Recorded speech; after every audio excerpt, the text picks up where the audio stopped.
Hey everyone, welcome back to the channel, Talk with Nikhil. Today, we're talking about one of the most debated cricket topics right now.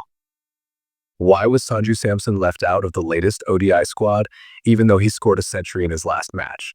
We'll break down the numbers, the selection logic, possible reasons behind the decision, and what this means for Samson's future in Indian cricket. So let's get into it. Samson's recent ODI form. Sanju Samson, wicket-keeper batter from Kerala, has quietly built a very strong ODI record.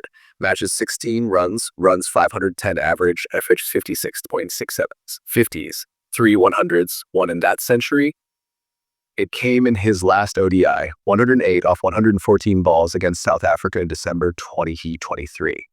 So on paper, the stats look great. He performed recently, performed well, and did exactly what selectors usually expect, score big when given a chance.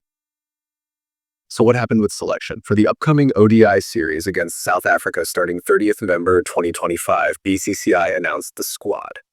And surprisingly, Sanju Samson's name wasn't there. Instead, India picked 3 wicket-keepers, KL Rahul, Rishabh Pant, Dhruv Jurel. That immediately raised questions from fans, players, and even analysts. Was it a strategy or something else? Possible reasons behind the decision. Let's look at the theories being discussed. 1. Format mixing and evaluation.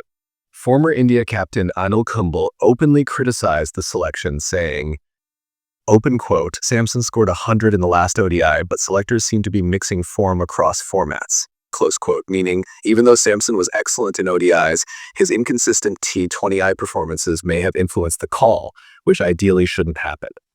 ODI and T20 are different roles, different demands. 2.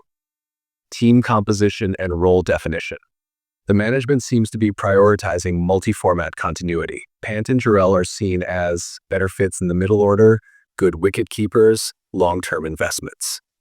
Meanwhile, Samson is viewed more as a top-order specialist, and currently that slot is crowded with players like Shubman Gill, Yashasvi Jaiswal, Shreyas Iyer, KL Rahul. So even though he has the numbers, the role clarity may not be in his favor. 3. Long-term selection strategy. It's also possible.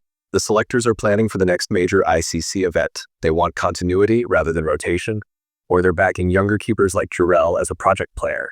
However, since no official explanation was given, the decision feels unclear and frustrating for many. Implications for Samson and Indian cricket. For Samson, this raises a big question. If a century and a 56-plus average isn't enough, what is? It sends a message to players across formats. Selection isn't just about one performance, it's about role, timing, and continuity. For Indian cricket, it highlights lack of transparency, confusing selection patterns, fan frustration with unclear decisions. The conversation isn't just about a player, it's about trust in the system. Based on pure ODI performance, Sanju Samson deserved a place. But cricket selection isn't only about numbers.